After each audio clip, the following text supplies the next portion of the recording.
Bonjour. Eh bien, vous avez été au centre des attentions de cette séance de questions d'actualité au gouvernement, notamment avec cet échange avec Jacqueline Eustache-Brinio, qui vous a attaqué sur votre présence vendredi à cette émission de Cyril Hanouna, Balance ton poste.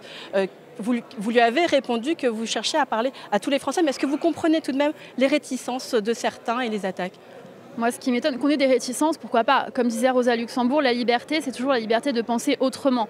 Mais je ne force personne à regarder l'émission de Cyril Hanouna vendredi. Les gens qui ont envie de rester sur Public Sénat vendredi soir peuvent passer la soirée de vendredi sur Public Sénat. Il n'y a aucun souci à ce niveau-là. Donc, qu'on déplore ou qu'on ne regarde pas cette émission à titre personnel, je le comprends. Qu'on m'attaque d'une façon aussi agressive et aussi vigoureuse et qu'on me fasse des invectives groupées de cette manière dans l'hémicycle, tout ça parce que je vais m'adresser à des personnes qui n'ont pas l'honneur de faire partie de l'intelligentsia ou des gens à qui on s'adresse d'habitude dans ce type de débat, non, je ne le comprends pas. Vous ne jugez pas qu'il y a un mélange des genres en allant dans ce type d'émission et en étant une personnalité politique de premier plan ? La porte-parole du parti Les Républicains, Madame Guirousse, est déjà allée dans une émission de Cyril Hanouna. Je n'ai pas entendu qui que ce soit aller. Nicolas Dupont-Aignan a déjà été invité de cette émission. Alexis Corbière, Adrien Quatennens, mon collègue Mounir Majoubi.